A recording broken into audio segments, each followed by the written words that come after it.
Assalamualaikum warahmatullahi wabarakatuh. Nama saya Nurul Huda binti Zaid daripada College Community Fort Sabah. Pada hari ini saya akan membentangkan satu kertas kajian tindakan yang bertajuk Reaksi Pelajar terhadap Platform Media Sosial sebagai Sumber Idea Pembelajaran.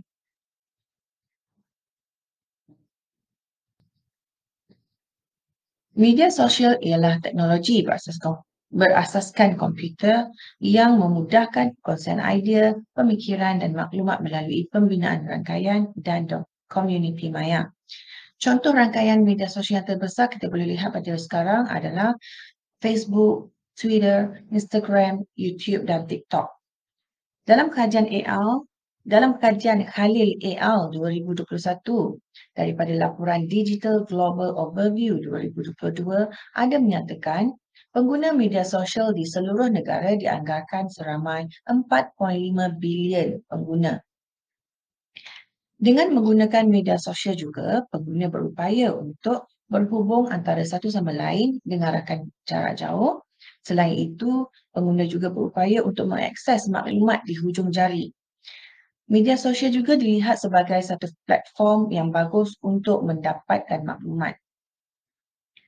Manakala dalam pendidikan pula, penggunaan media sosial dapat membantu pelajar, pensyarah dan juga ibu bapa untuk mendapatkan maklumat mengenai pendidikan. Selain itu, pelajar juga dapat berhubung dengan kumpulan pembelajaran mereka dan para guru dan pensyarah dapat berhubung dengan sistem pendidikan lain yang memudahkan lagi urusan pendidikan pembelajaran mereka.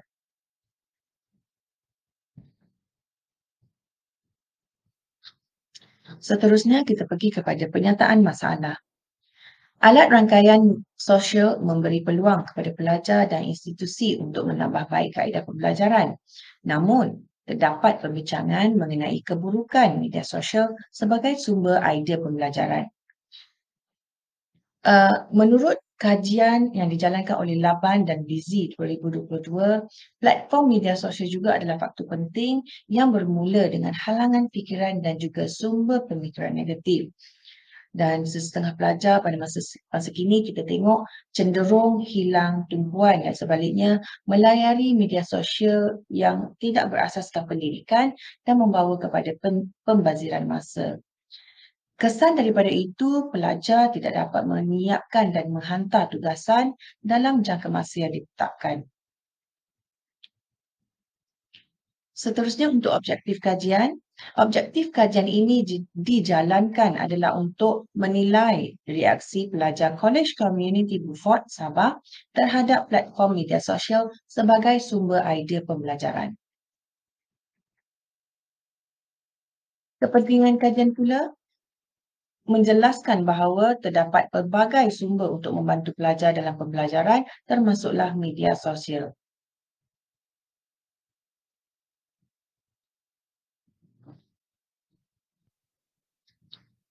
Seterusnya untuk sorotan kajian pula, saya ada lampirkan beberapa kajian lampau yang dihasilkan mengenai media sosial. Yang pertama, kajian yang dihasilkan oleh Hossan et al. 2021 mengatakan media sosial telah menjadi alat yang berguna untuk pembelajaran dan pengajaran kerana fungsinya untuk perkongsian pengetahuan seperti pertukaran dokumen, komunikasi maya dan pembentukan pengetahuan. Selain itu, dalam kajian Hossan et al. Juga ada menyatakan Institut Pengajian Tinggi IPT yang menggalakkan penggunaan dan kepentingan motivasi individu telah berusaha untuk menggalakkan penggunaan untuk meningkatkan prestasi pembelajaran. Dan seterusnya, kajian yang dilakukan oleh Gulzar et al. 2021, penggunaan media sosial oleh pelajar mempunyai kaitan positif dengan kreativiti dan penglibatan akademik mereka melalui motivasi intrinsik. Kajian yang dilakukan oleh Byard and Fisher 2005 mendedahkan bahawa pelajar mempunyai kebebasan untuk berbincang di media sosial, perkara yang akan membantu mereka meningkatkan pengalaman mereka sendiri. Dan seterusnya yang terakhir, kajian yang dilakukan oleh Putri dan Aminatun 2021, pelajar juga telah boleh mendapatkan banyak idea untuk menulis dengan membaca topik yang dibincangkan dalam media sosial. Ini adalah metodologi kajian. Untuk metodologi kajian, bentuk kajian dilakukan adalah berbentuk kajian kuantitatif berbentuk tinjauan. Dan responden pula terdiri daripada 88 orang pelajar College Community Beaufort yang terdiri daripada pelbagai program sijil, iaitu 47 orang lelaki dan 41 orang perempuan. Teknik persampulan pula adalah secara rawak dan instrumen yang digunakan untuk diagihkan kepada responden adalah soal selidik yang berbentuk Google Form. Analisis data pula secara deskriptif untuk mendapatkan nilai scoring.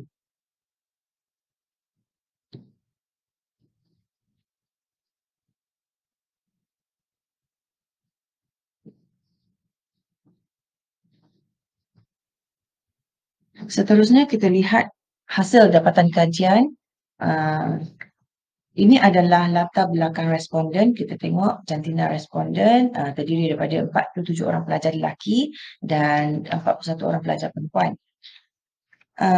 Daripada 88 orang responden ini terdiri daripada 29 orang pelajar sijil kejuruteraan elektrik, 30 orang pelajar sijil kulineri dan 29 orang pelajar operasi perhotelan.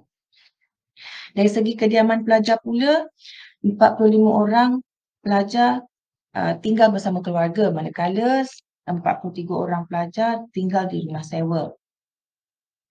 Semua 88 orang responden ini terdiri daripada semester 1 dan 2 dan juga semester 3 dan 4. Jadi 31 orang pelajar terdiri daripada semester 1 dan 2, manakala 57 orang pelajar terdiri daripada semester 3 dan 4. Kita tengok pula pada himpunan purata nilai mata pelajar. Seramai 42 orang pelajar mendapat HPNM 3.43 sehingga 3.67, di mana kita tengok yang paling tinggilah. Dan seterusnya dengan 36 orang pelajar mendapat 3.68 dan sehingga 4.00. Manakala hanya 10 orang pelajar sahaja yang mendapat HPNM 3.00 sehingga 3.33. Manakala untuk soalan ketiga yang terakhir, kita boleh tengok 34 orang pelajar menggunakan media sosial lebih daripada 1 jam 30 minit dan 65 orang pelajar mengatakan mereka menggunakan media sosial ini tidak kira masa. Dan 67 orang pelajar juga mengatakan mereka menggunakan media sosial untuk melihat kandungan yang berunsurkan pendidikan.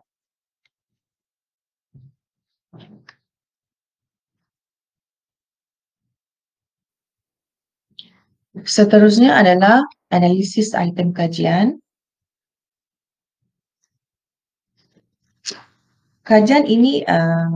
Item kajian ini dibahagi kepada dua bahagian. Yang pertama, reaksi pelajar terhadap platform media sosial sebagai sumber idea pembelajaran. Dan bahagian kedua, kita tengok kepada sikap pelajar terhadap penggunaan media sosial untuk mencari idea pembelajaran. Berdasarkan kepada nilai min tertinggi, dengan skor min 3.95, majoriti pelajar bersetuju bahawa media sosial akan membantu pelajar mengetahui pendapat orang lain mengenai sesuatu topik. Manakala dengan skor min kedua tertinggi, 3.91, para pelajar menganggap idea yang bernas dikongsi dalam media sosial.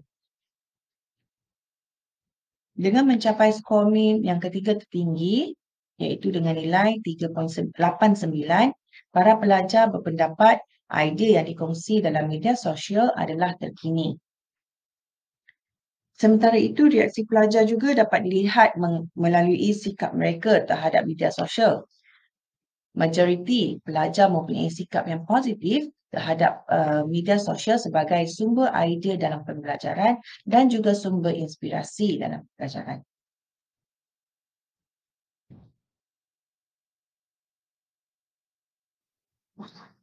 Seterusnya kita lihat kepada kesimpulan bagi kertas kajian ini. Kalau kita tengok hasil dapatan yang diperolehi daripada kajian ini selari dengan kajian yang telah dilakukan oleh Westerman et al. 2014 yang menjelaskan bahawa teknologi komunikasi yang lebih baru telah meningkatkan kemungkinan bagaimana orang boleh menghantar dan menerima maklumat. Di samping itu, media sosial juga merupakan salah satu teknologi yang menyaksikan peningkatan penggunaan sebagai sumber maklumat digunakan untuk mencari maklumat tentang topik hangat dan terkini berkaitan pendidikan, di mana ia juga dapat membuka minda pelajar. Namun, perkara ini ada kelemahannya dan disebabkan itu kajian untuk menilai reaksi pelajar terhadap platform media sosial terhadap sumber idea pembelajaran dalam kalangan pelajar College Community Beaufort Sabah telah diadakan dan berdasarkan kepada analisis yang dijalankan, hasil dapatan kajian yang diperolehi menunjukkan bahawa ramai responden bersetuju terhadap penggunaan media sosial sebagai sumber idea pembelajaran. Dan ini adalah cadangan yang dibuat mengenai kertas kajian ini. Walaupun dapatan ini menunjukkan majoriti memberi reaksi positif kepada penggunaan media sosial sebagai sumber idea, namun segelintir pelajar percaya ianya boleh menjadi sumber negatif disebabkan semua maklumat termasuk perkara baik dan buruk boleh diperoleh dengan mudah. Jadi sebagai cadangan, satu garis panduan perlu dibentuk mengenai penggunaan media sosial sebagai sumber pembelajaran di kalangan pelajar melalui program-program kerohanian dan menasihati pelajar agar mempunyai jati diri dan kekuatan untuk menepi gejala yang tidak sihat dalam media sosial. Jadi sekian sahaja pembentangan saya pada hari ini berkenaan kertas kajian ini. Terima kasih.